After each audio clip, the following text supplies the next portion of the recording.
بازم با صوفیا و توی آشپزخونه صوفیا. ببینیم امروز صوفیا میخواد برامون چی درست کنه. صوفیا امروز چی داری؟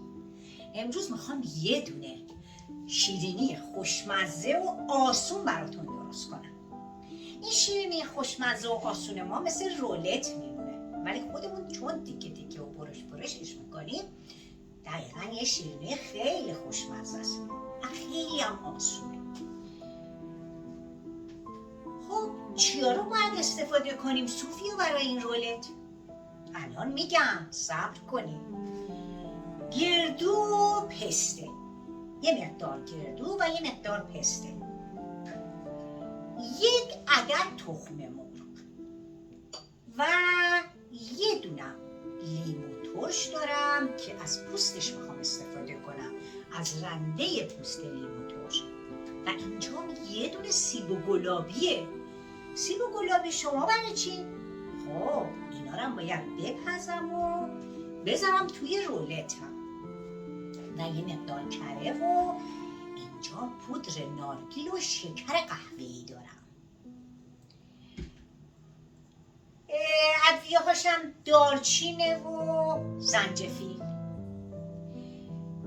آهان، هل داره صدا میکنه، میگه منم هستم، یادت رفت با تخم گیشنیز.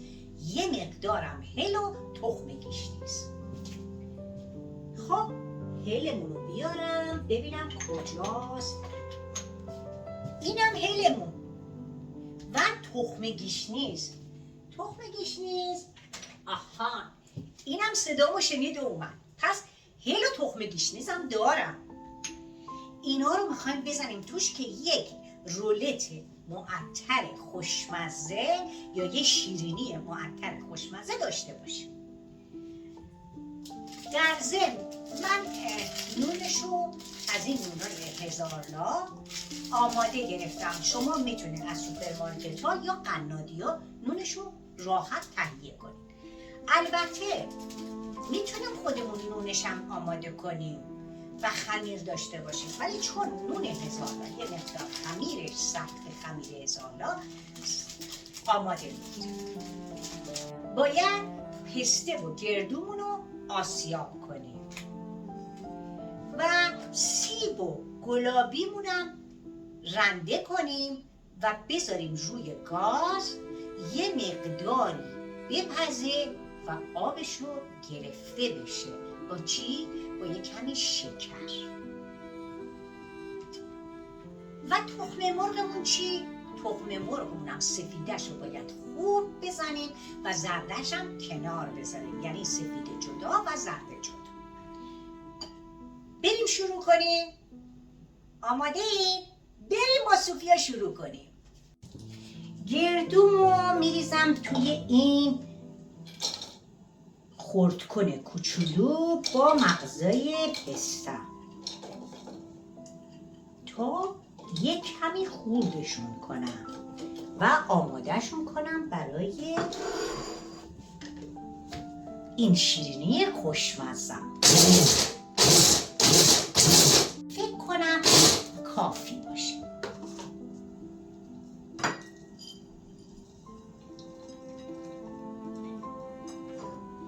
این گردو پسته خرد شدم آسیابش نکردم، یه مقدار خوردش کردم.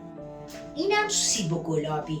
سیبمو پوست میکنم، رنده میکنم، همینطور گلابیمو پوست نمیکنم، ولی سیبمو پوست میکنم.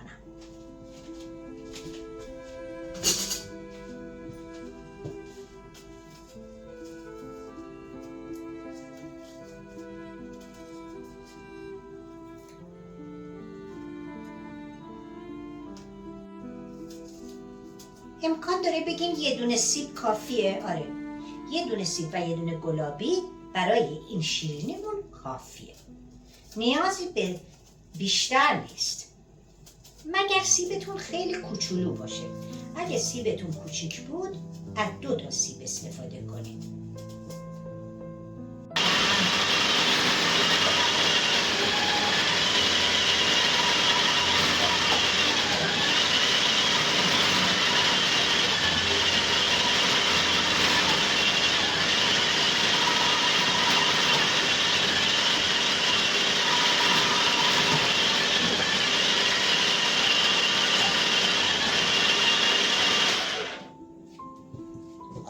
سیب و گلابیمونم رنده شد.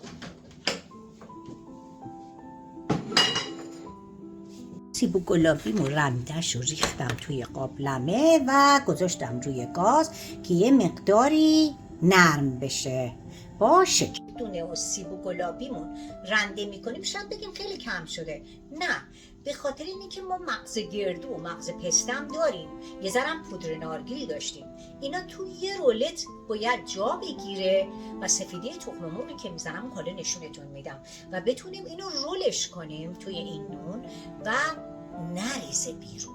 پس همین کافی. این سیب و گلابی من دیگه آب نداره اگر نگاه کنید، چون نباید آب داشته باشه، چون توی رولتمون اگر آب داشته باشه بیرون میریزه و رولتمون رو خراب.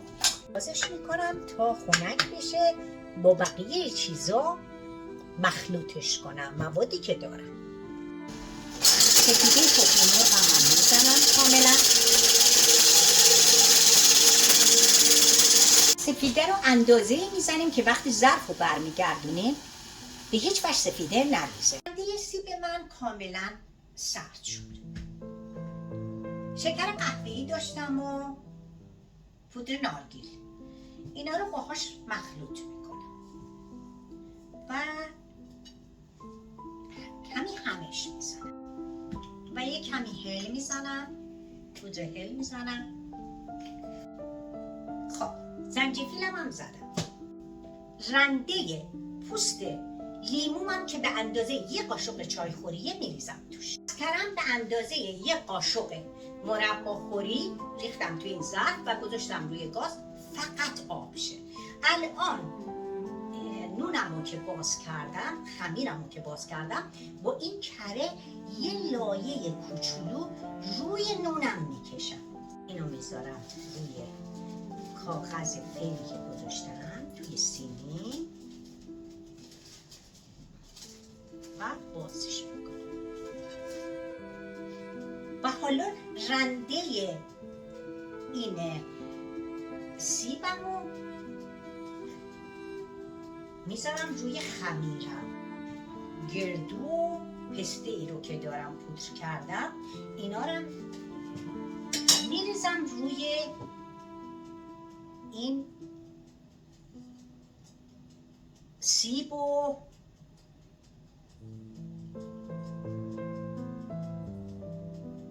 گلابی و یه مقداری با این ته این قاشقی که دارم اینا رو بازتر میکنم تا اینا به هم دیگه بچسبه.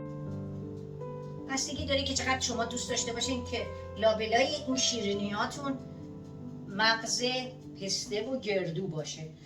اگه مثل من زیاد دوست داشته باشین، من خیلی دوست دارم. این لیسکی که دارم سفیده تخم مرغمو میکشم روی این.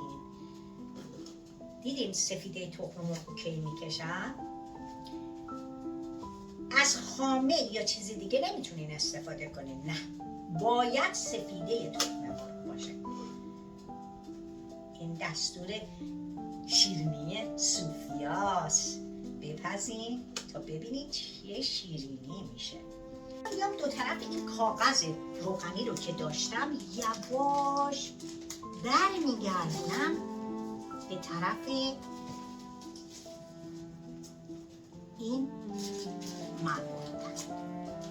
من میخوام الان با یه چاقوی تیز اینو برش بزنم قبل از اینکه بپزم و باید این راحت.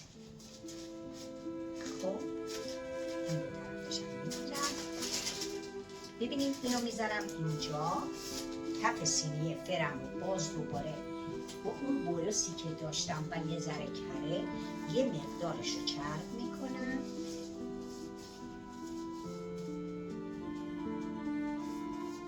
و رولایی رو که از اون الان با چاقو میبرم تیکه تیکه میذارم توی اینجا. بازم بهتون بگم، شاید بگن که مثلا ما اگه بخوایم برش بزنیم موادش میریزه و برامون ناراحت کننده است. شما گفتی یه شیرینی خیلی آسونه. عزیزم همین جوری هم میتونی بذاری بپزی و بعدن برش بزنی، هیچ مهم نیست. صوفی چی کار کردی؟ هیچی، تمومش آماده کردم. الان میخوای چی کار کنی؟ الان میخوام زرده تخم مرغمو که زدم، یادتون میاد ما فقط سفیده رو استفاده کنیم، زردش مونده بود. همین برسی که دارم زرده ها من میکشم روی شیرینی. به چی میشه؟ خب بعد از اینه که شیرینی ما داغ داغ در اومد، میتونیم پودر قند و دارچینم روش بپاشیم. الان شیرینیامو میذارم داخل فر تا ببینیم صوفیا چی کار کرده امروز. آماده این بریم بذاریم تو فر؟ بریم با هم بذاریم توی فر. در فرمون رو میبندیم و منتظر میشیم ببینیم شیرینیای صوفیا چی شده. حتما خوشمزه است. صبر کنیم. اینم شیرینیای صوفیا. نگاه کنین من روش خاک قندم زدم. خب من الان یه دونه کوچیکشو برداشتم ببینم طعمش این دفعه چطور شده. خب من هر دفعه از این شیرینی‌ها درست میکنم ولی میخوام ببینم امروز چطور شده.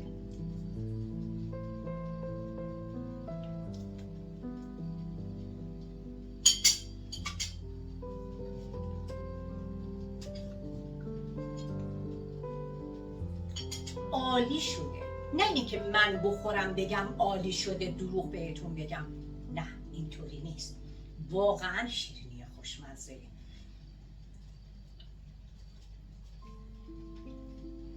همزمان که این شیرینی ها رو گذاشته بودم تو فر، میخواستم امروز عدس پلو و مرغ بر خودم درست کنم. مشغول آشپزی هم بودم ولی یه عدس پلوی متفاوت، نه عدس پلویی که عدس رو بزنی به برنج و تموم بشه. نه، حتما آموزش اونم براتون میذارم توی یه ویدیو دیگه. خب عزیزای دلم چطور بود شیرینی صوفیا؟ خوشتون اومد؟ حتما درستش کنید و بخورید. بازم تا یه روز دیگه با صوفیا و توی این آشپزخونه کوچولو صوفیا. روزتون بخیر.